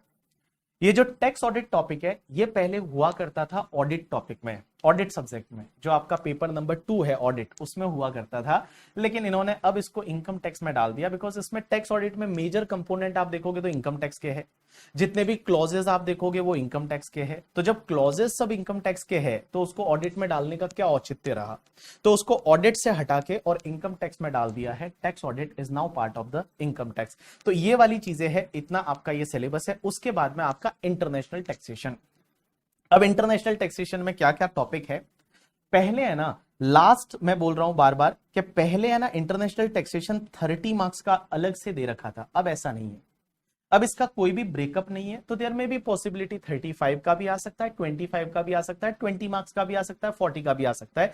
जैसे आईसीआई अपना पेपर पैटर्न रिलीज करेगी, तब मैं आपको एग्जैक्टली बताऊंगा कि कितने मार्क्स का इंटरनेशनल टैक्सेशन रहने वाला है करके, ठीक है। चलिए, अच्छा, audit is a paper number 3 ना, सॉरी फॉर दैट यार, सॉरी, मैंने सोचा कि ऑडिट का भी पेपर नंबर चेंज हुआ होगा करके, ठीक है। चलो, audit is a paper number 3, हाँ 3 माय बैड 3।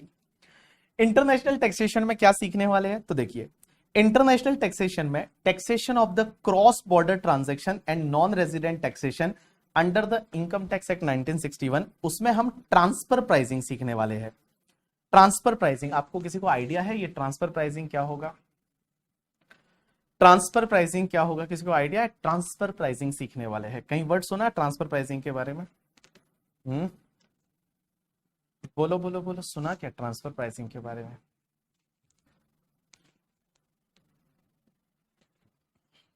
ट्रांसफर प्राइसिंग,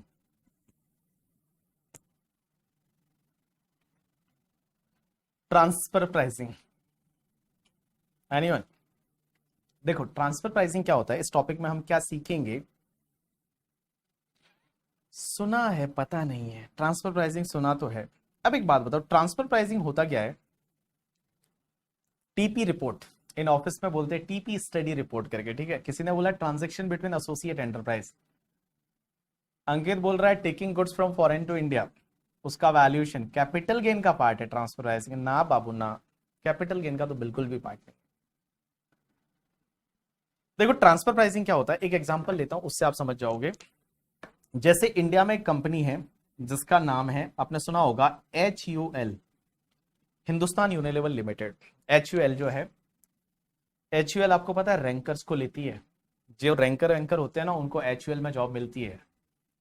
और कितना पैकेज देती है पता है HUL का पैकेज इज 35 लाख। अभी जो HUL का पैकेज है इस बार के लिए 35 लाख रुपीज देती है HUL, लेकिन सिर्फ रैंकर को उठाती है, और वो भी टॉप रैंकर को। तो अगर आप इस बैच में हो और कोई सपना है कि नहीं यार अपने को 35 लाख रुपए के पैकेज से ही स्टार्ट करना है, स्टार्ट 35 लाख से करना है, तो उसके लिए आपको टॉप रैंक लानी पड़ेगी।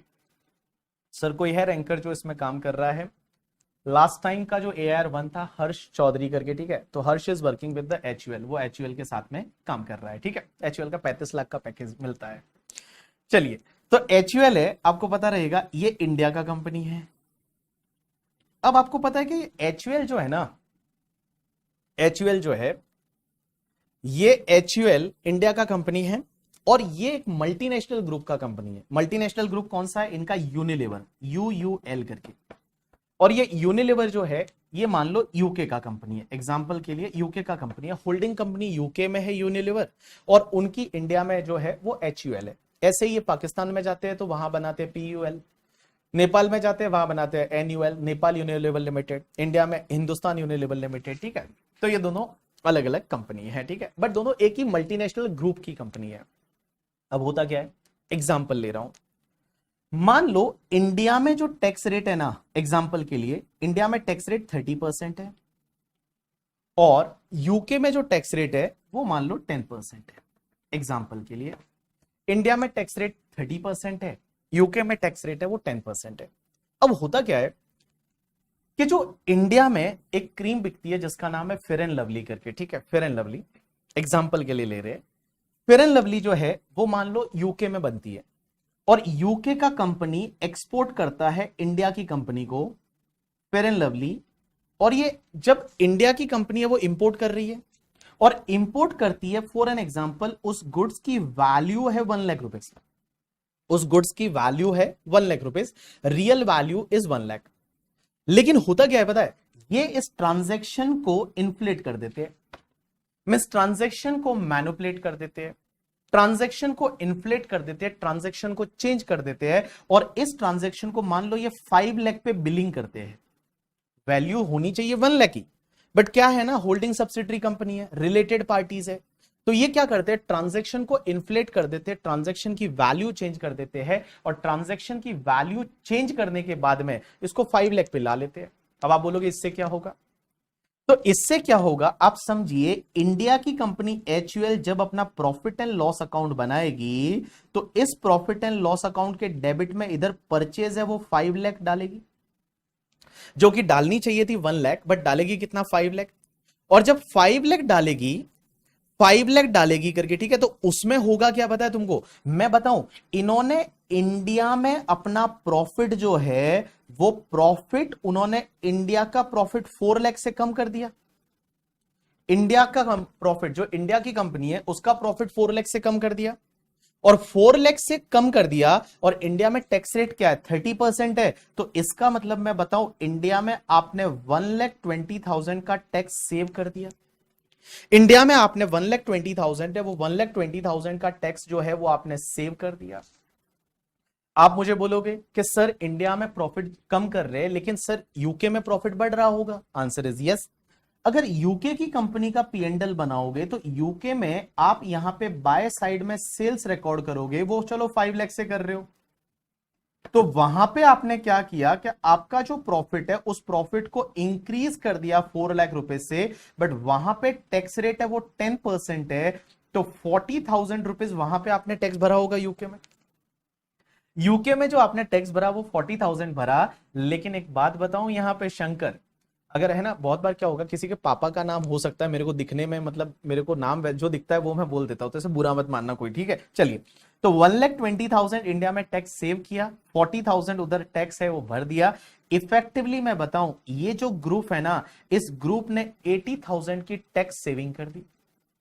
इन्होंने यहां पे शीनम टैक्स जो है वो सेव कर दिया 80,000 का टैक्स सेव कर दिया इस मल्टीनेशनल ग्रुप में। लोग ऐसा किया करते थे, तो लोग ऐसे किया करते थे, तो इसके लिए हम इंडिया वालों ने क्या किया, ट्रांसफर प्राइसिंग से रिलेटेड प्रोविजन डाले, और हमने ट्रांसफर प्राइसिंग से रिलेटेड जो है वो प्रोविजन डाले, और ये प्रोविजन ट्रांसफर प्राइसिंग से रिलेटेड हमने बनाए नहीं। हमने क्या किया, यूके के टैक्स लॉ में जो प्रोविजन थे एज इट इज हमने इंडिया में कॉपी पेस्ट कर दिए, कंट्रोल सी वहां से मारा, कंट्रोल वी इंडिया में मार दिया, और ट्रांसफर प्राइसिंग के प्रोविजन डाले, और ट्रांसफर प्राइसिंग के प्रोविजन से हम क्या करेंगे, ये जो ट्रांजेक्शन 5 लाख पे है ना, इसको वापस से हम 1 लाख पे लेके आएंगे। हमको प्रूव करना पड़ेगा ये 5 लाख कैसे है, या प्रूव नहीं कर पाए तो ऑब्वियसली हमको यहां पे इस ट्रांजेक्शन को वापस 1 लाख पे लेके आना पड़ेगा, और इस 1 लाख को बोला जाएगा आर्म लेंथ प्राइस। इस 1 लाख को बोला जाएगा आर्म लेंथ प्राइस। क्या बोला जाएगा, आर्म लेंथ प्राइस, एएलपी करके, ठीक है, that is called arm length price. तो ये सब चीजें जो है ना वो हम सीखने वाले हैं ट्रांसफर प्राइसिंग वाले सेगमेंट में। तो जो ट्रांसफर प्राइसिंग वाला जो सेगमेंट है, उस ट्रांसफर प्राइसिंग वाले सेगमेंट में हम सीखने वाले हैं कि ये आपका वापस से ये 1 लाख पे कैसे लेके आएंगे ट्रांजैक्शन को, और यहां पे इंडिया में जो प्रॉफिट आप कम कर रहे थे उस प्रॉफिट को वापस से बढ़ा दिया जाएगा। और ये कैसे करेंगे, क्या करेंगे, इसकी बहुत सारी मेथड्स वगैरह है। जब अपन पढ़ेंगे तब आपको समझ में आएगा। शंकर, आज ही आपको नहीं समझ में आएगा कि how we will find out the ALP. उसके लिए 5 मेथड होती है। अगर आपने ऑफिस में सुना होगा तो एक होती है CUP method, comparable uncontrolled price method, एक होती है रीसेल प्राइस मेथड, एक होती है कॉस्ट प्लस मेथड, और एक होती है ट्रांजैक्शनल नेट मार्जिन मेथड करके, टीएनएमएम जिसको हम लोग बोलते हैं। तो वो मेथड से क्या करेंगे, हम आर्म लेंथ प्राइस निकालेंगे। कैसे निकालेंगे, क्या निकालेंगे, वो उस टॉपिक में समझ में आएगा जब आप पढ़ोगे। और मैं बता दूं, आपका ये टॉपिक है वो मिनिमम 10 मार्क कवर करेगा। 100 मार्क के पेपर में ट्रांसफर प्राइसिंग ऐसा रहेगा, जो मिनिमम आपके 10 मार्क्स है वो सिर्फ ट्रांसफर प्राइसिंग ही कवर करने वाला है। उसके साथ साथ में हम सीखेंगे नॉन रेजिडेंट टैक्सेशन। अब आप बोलोगे ये नॉन रेजिडेंट टैक्सेशन क्या होता है, कि जो एनआर होते हैं, एनआरआईज होते हैं, उनको इंडिया में कैसे टैक्स लगता है वो अपन सीखेंगे वहां पे। उसके बाद डबल टैक्सेशन रिलीफ सीखेंगे। अब आप बोलोगे डबल टैक्सेशन रिलीफ क्या होता है, अब आप बोलोगे ये डबल टैक्सेशन रिलीफ क्या होता है, double taxation relief, double taxation relief, तो डबल टैक्सेशन रिलीफ क्या होता है। अब आप बोलोगे डबल टैक्सेशन क्या होता है, तो डबल टैक्सेशन का मतलब एक ही इनकम पे 2 जगह टैक्स लगता है। एक ही इनकम पे 2 जगह टैक्स लगता है, एक ही इनकम पे 2 जगह टैक्स लगता है, उसको बोला जाता है डबल टैक्सेशन। अब आप बोलोगे 2 जगह टैक्स कैसे लगता होगा, एक एग्जांपल लेता हूं, आप समझने की कोशिश करना। आपने इंटरमीडिएट में ये पढ़ा हुआ है करके, ठीक है, आपने इंटरमीडिएट में ये पढ़ा हुआ है, जो आपको याद आ जाएगा एक बार में करके, ठीक है। एग्जाम्पल के लिए आप एक बात बताओ, इंटर में अगर आप मेरे साथ थे या किसी भी प्रोफेसर से आप पढ़े होंगे तो आपको ये पढ़ाया होगा कि अगर कोई पर्सन इंडिया का रेजिडेंट बन जाता है ना, इंडिया का रेजिडेंट या ऑर्डिनरीली रेजिडेंट है, रेजिडेंट एंड ऑर्डिनरीली रेजिडेंट है, तो आपको पता है पूरे वर्ल्ड की इनकम पे टैक्स लगता है। पूरे वर्ल्ड की इनकम पे टैक्स लगता है, पूरे वर्ल्ड की इनकम पे टैक्स लगता है अगर आप इंडिया के रेजिडेंट बन गए तो।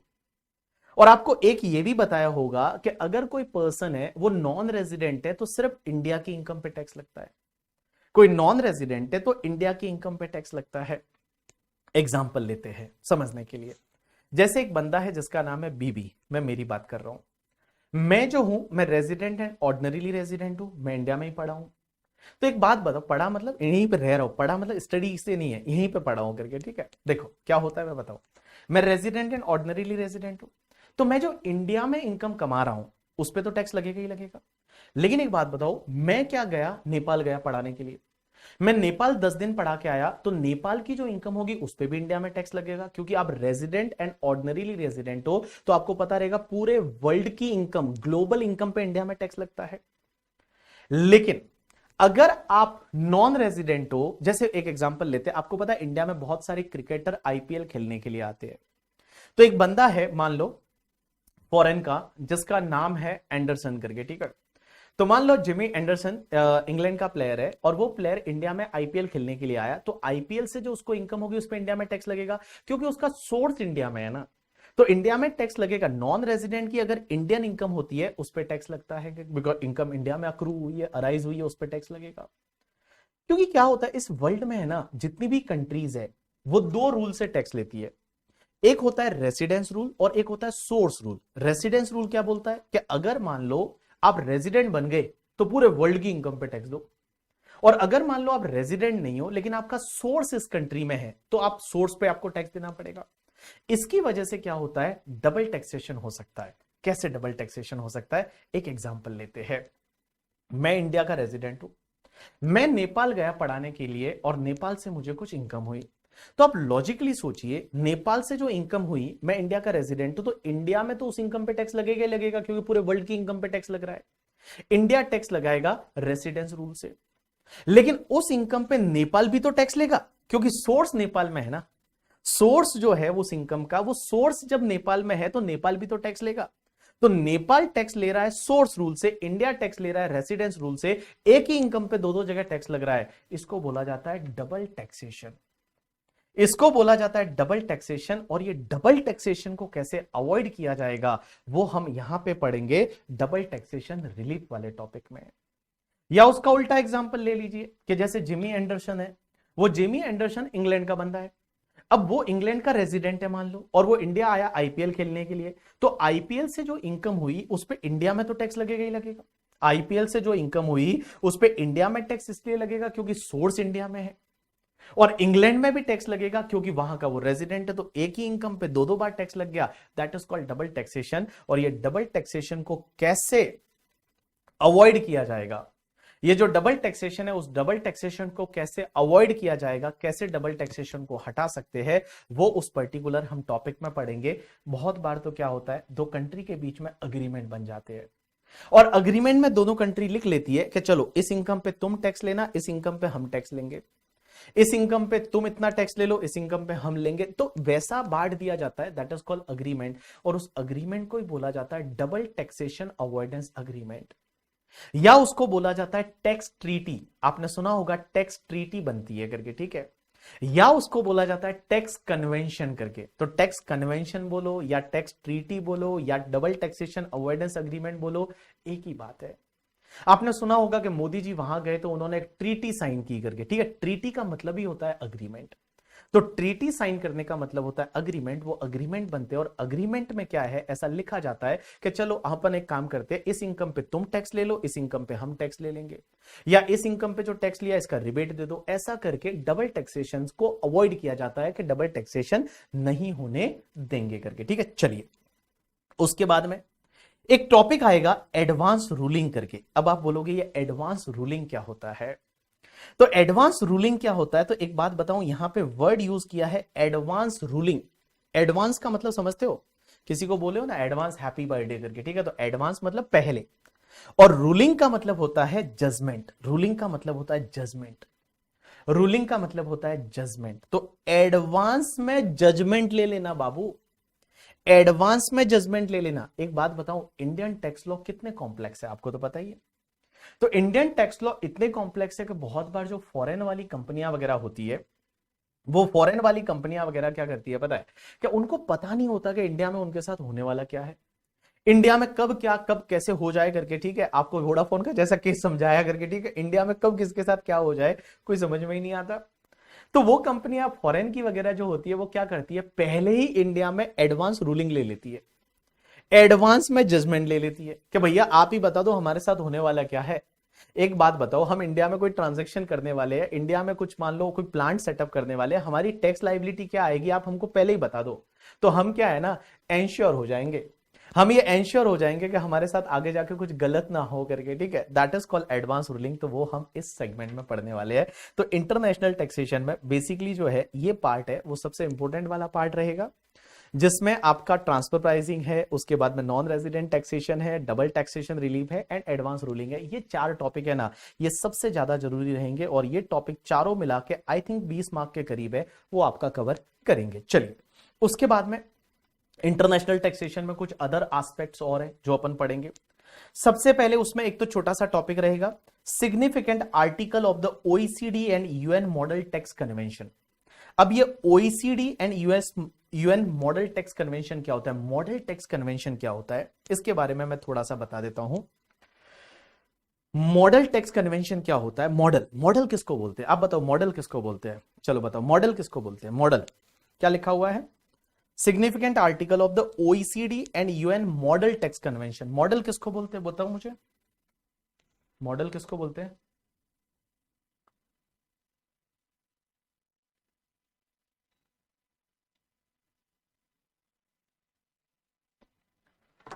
मॉडल किसको बोलते हैं, चलिए बताइए बताइए मॉडल किसको बोलते हैं। मैं चाहता हूं कुछ ढंग का आंसर दे कोई। मॉडल, क्या भाई ने मस्त वाले आंसर दिए हैं। बोलते हैं मॉडल, अच्छे अच्छे लोग तो ऐसे मस्त दे रहे हैं, काइंड ऑफ मेथड, और जो परफॉर्म करते हैं फैशन टीवी पे परफॉर्म करते हैं वो वाले, हाँ model. Setting an example, standard format, model is a respective image, हाँ मॉडल। तो एक बात बताऊं आपको, मॉडल क्या होते हैं मैं आपको बताऊं, जैसे approach for computation, kind of structure, copy of something जो आइडियल होगा होता है, that is called model. Manu भाई, Aditi, standard method of prescription, fix structure, model. अच्छा, चलो अपन एक काम करते हैं, model is a ideal example. या एक बात बताओ, चलो थोड़ा ऐसे बेसिक लेवल पे जाते हैं तो आपको फटाफट कनेक्ट कर पाओगे। मुझे एक बात बताओ, आप आपके ऑफिस में आप जब आर्टिकलशिप कर रहे हो, आपके ऑफिस में बहुत बार लोग आते हैं पार्टनरशिप डीड बनाने के लिए, बोलते हैं हमको पार्टनरशिप बनाना है, पार्टनरशिप डीड बनाना है। आप बताओ पार्टनरशिप डीड आप लोग कैसे बनाते हो? आप लोग पार्टनरशिप डीड कैसे बनाते हो? आप क्या बनाते हो? आप ऐसे बनाते हो, आप उसको बोलते हो करके, ठीक है, कि इधर आ, आप उसको बोलते हो इधर आ, बता क्या क्या करना है, बोल बोल क्या क्या लिखना है करके, ठीक है, कि तू और राकेश दोनों पार्टनर रहोगे, 50-50% शेयरिंग, और उसके बाद में लिख लोगे। क्या ऐसा बनाते हो? आप क्या करते हो? आप क्या करते हो? आप क्या करते हो? पार्टनरशिप डीड बनाने आया तो आप क्या करते हो, मैं बताऊं आप क्या करते हो, वो मैं बता रहा हूं, ठीक है, सुनो। आप क्या करते हो कि आपके ऑफिस में सर्वर पे एक फोल्डर है जिसमें कुछ फॉर्मेट डाले हुए हैं, कुछ फॉर्मेट डाले हुए हैं, और उस फॉर्मेट को एज इट इज आप कॉपी करते हो, उस फॉर्मेट को एज इट इज आप कॉपी करते हो। अब उससे पूछते हो बता तेरा नाम क्या है, तो बोला ले चलो नाम चेंज कर लिया। तुम्हारा बताओ, तुम्हारा पार्टनरशिप में क्या बोलते हैं, तुम्हारा रेम्यूनरेशन कितना रहेगा, चलो वो चेंज कर दिया। तुम्हारा पीएसआर क्या रहेगा, इतना चेंज कर दिया करके, ठीक है। तुम्हारा नेचर ऑफ बिजनेस क्या है, वो चेंज कर दिया। तो वो फॉर्मेट आप यूज कर रहे हो ना, तो मैं बोलूं आप एक मॉडल यूज कर रहे हो, आप एक मॉडल यूज कर रहे हो ना। आप एक मॉडल पढ़ा था, उस मॉडल को लिया, उसको यूज किया, उस पर आपने नेगोशिएशन किया, उस पर आपने बातें की और उसको फाइनल कर दिया, दैट इज कॉल्ड मॉडल। तो एक बात बताओ, आप लॉजिकली समझिए ना, आप लॉजिकली समझिए करके, ठीक है, आप लॉजिकली समझिए कि मोदी जी मान लो फॉरेन गए, अभी मोदी जी है वो फ्रांस जाने वाले हैं, ठीक है। तो मोदी जी जब फ्रांस गए और फ्रांस के साथ में कोई अग्रीमेंट बन रहा है, मान लो अपन डबल टैक्सेशन अवॉइडेंस का अग्रीमेंट बना रहे हैं कि डबल टैक्सेशन नहीं लगेगा, तो क्या मोदी जी और फ्रांस के जो वहां पे रिप्रेजेंटेटिव रहेंगे, इंडिया के रिप्रेजेंटेटिव रहेंगे, क्या वो एक एक पॉइंट लेंगे क्या चलो अपन एक एक पॉइंट पे डिस्कस करते हैं, बोलो अब कैसे करना है, कैसे लिखना है? ऐसा नहीं ना, कुछ ना कुछ तो मॉडल लाओ भाई। तो यहां पे क्या है, दो मॉडल चलते हैं, मतलब वर्ल्ड में तीन मॉडल चलते हैं, बट तीसरा मॉडल अपने सिलेबस में नहीं है। वर्ल्ड में तीन मॉडल चलते हैं अग्रीमेंट बनाने के, ट्रीटी साइन करने के, और वो तीन मॉडल कौन कौन से? एक तो है तुम्हारा ओईसीडी मॉडल, दूसरा तुम्हारा है UN model, United nation model, और तीसरा है एक यूएस मॉडल। यूएस मॉडल मतलब यूएसए का है, वो यूएसए जब भी अग्रीमेंट बनाता है वो यूएस मॉडल फॉलो करता है। बाकी एक यूएन मॉडल है और एक ओईसीडी मॉडल है। तो उस मॉडल में ऐसा लिखा हुआ है, ठीक है, कि चलो बिजनेस की इनकम पे जो है कौन टैक्स लेगा। अगर आपको उसमें कुछ चेंज करना है तो कर लो ना। मोदी जी और फ्रांस के बीच में जब अग्रीमेंट हो रहा है, उनको कुछ चेंज करना है कि नहीं नहीं बिजनेस की इनकम पे हम टैक्स लेंगे, या फिर मान लो क्या बोलते हैं उस इनकम पे तुम टैक्स ले लेना करके, ठीक है। अदर सोर्सेज की इनकम पे ऐसे टैक्स लेंगे, हम रॉयल्टी पे मान लो इस परसेंटेज से ज्यादा टैक्स नहीं लेंगे। तो जब ट्रीटी बना रहे हैं तो कुछ ना कुछ तो मॉडल ले ले, कुछ ना कुछ जो है वो तो मॉडल ले ले, वो मॉडल से बात करें अपन करके, ठीक है। तो वो मॉडल लेके जब बैठते हैं that is called model tax convention. तो इसमें हम इस टॉपिक में सीखेंगे कुछ ऐसे आर्टिकल कि बिजनेस की इनकम पे यूएन मॉडल में क्या लिखा हुआ है, यूएस मॉडल में क्या लिखा हुआ है, कि अगर रॉयल्टी की इनकम हुई तो उस पे यूएन मॉडल में क्या लिखा हुआ है, यूएस मॉडल में क्या लिखा हुआ है करके, ठीक है। तो वो जब चीजें हैं वो हम इस पर्टिकुलर टॉपिक में थोड़ा बहुत सीखेंगे, कोई इसमें एग्जॉस्टिव कवरेज नहीं है, थोड़ा बहुत इंट्रोडक्टरी पार्ट दे रखा है, तो वो हम यहां पे सीखने वाले हैं करके, ठीक है। चलिए, उसके बाद में दे रखा है fundamental of the BEPS. BEPS, BEPS का मतलब क्या होता है? BEPS, BPS, BEPS, fundamental of the BEPS. BEPS का मतलब बिपाशा बासु से है, हाँ, बिपाशा बासु को बैप्स बोलते थे शायद। हम्म, बैप्स, फंडामेंटल ऑफ बैप्स। बैप्स किसको बोलेंगे? यूएस मॉडल आपके सिलेबस में नहीं है। बैप्स किसको बोलेंगे? बिपाशा बासु को। फंडामेंटल ऑफ द बैप्स, हाँ, ब्रेक इवन पॉइंट, वाओ, अच्छा उसको बिप्स बोलते थे। भाई साहब पता नहीं क्या क्या बुलवा लोगे तुम, ठीक है। और एक तो लाइव जा रहा है करके एडिट भी नहीं होता।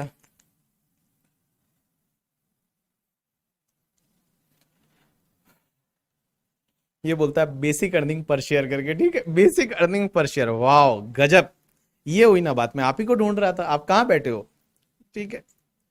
कोई बोल रहा है इन बजट टाइम रीड किया था सर, बजट के टाइम पे।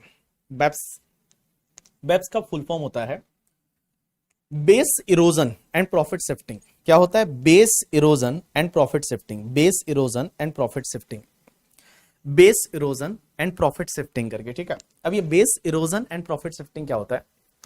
एक्चुअली क्या हुआ ना, देखो जब से ये ऑनलाइन चीजें बढ़ने लगी, जब से ऑनलाइन चीजें बढ़ने लगी, प्रॉफिट शेयर नहीं होता, प्रॉफिट शिफ्टिंग होता है। Base erosion and profit shifting करके, शेयरिंग भी नहीं होता, it's shifting, profit shifting, base erosion and profit shifting.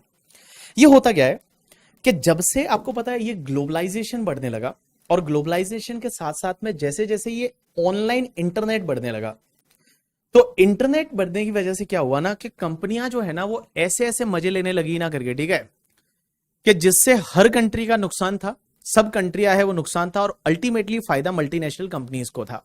Example के लिए मैं आपको कुछ एग्जाम्पल दे रहा हूं, आप समझने की कोशिश करेंगे। जैसे आपको बता दूं, फेसबुक है या गूगल है करके, ठीक है, आपको पता है फेसबुक, गूगल किसी भी कंट्री में टैक्स नहीं भरते थे, सब कंट्री से पैसा कमाते थे। इंडिया से भी गूगल पैसा कमाता था, हर कंट्री से पैसा कमाता था। इंस्टाग्राम पे आप पूरे दिन बैठे हुए हो करके, ठीक है, उससे बहुत पैसा कमाता है वो, और टैक्स भरते ही नहीं इंडिया में। इंडिया में कोई भी टैक्स नहीं भरते थे, बोलते थे इंडिया में हमारा परमानेंट एस्टेब्लिशमेंट नहीं है। मींस इंडिया में बोलते थे हम इंडिया से सर्विस थोड़ी दे रहे हैं, हम तो फॉरेन से सर्विस दे रहे हैं, हमारा सर्वर भी वहीं पे लगा हुआ है, ये तो इंडिया के लोग बैठे बैठे मोबाइल पे कुछ कर रहे हैं, हम उससे पैसे कमा रहे हैं, और इंडिया में टैक्स ही नहीं भरते थे। या फिर बहुत बार क्या होता था, आपने देखा होगा, ये मल्टीनेशनल कंपनीज है ना, ये क्या करती है, एक कॉन्सेप्ट आता है जिसको बोला जाता है थीन कैपिटलाइजेशन। अगर एक बात बताओ, आप लॉजिकली सोचो, एक यूएस का कंपनी है, वो इंडिया में काम करता है, उसको पैसे की जरूरत है, तो वो अपनी फॉरेन कंपनी से क्या लेगा? लोन लेगा, इक्विटी लेगा, या डेट लेगा? वो हमेशा डेट प्रेफर करते थे। डेट क्यों प्रेफर करते थे? क्योंकि इक्विटी लोगे तो आगे वाले को डिविडेंड दोगे, और डिविडेंड इंडिया में खर्चा अलाउ नहीं होता, dividend is not allowable expenditure.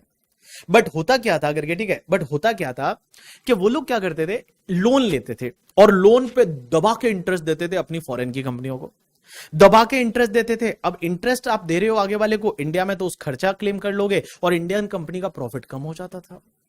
तो कुल मिला के होता क्या था करके मैं आपको मतलब मोटा मोटी बताऊं तो, ये मल्टीनेशनल कंपनियां जो थी ना, ये मल्टीनेशनल कंपनीज है ना, पूरे वर्ल्ड को चूना लगा रही थी, कुल मिला के पूरे वर्ल्ड को चूना लगा रही थी। मतलब इन इन वन वर्ड में अगर आपको बोलना चाहूं तो पूरे वर्ल्ड में सब कंट्रियों को नुकसान था।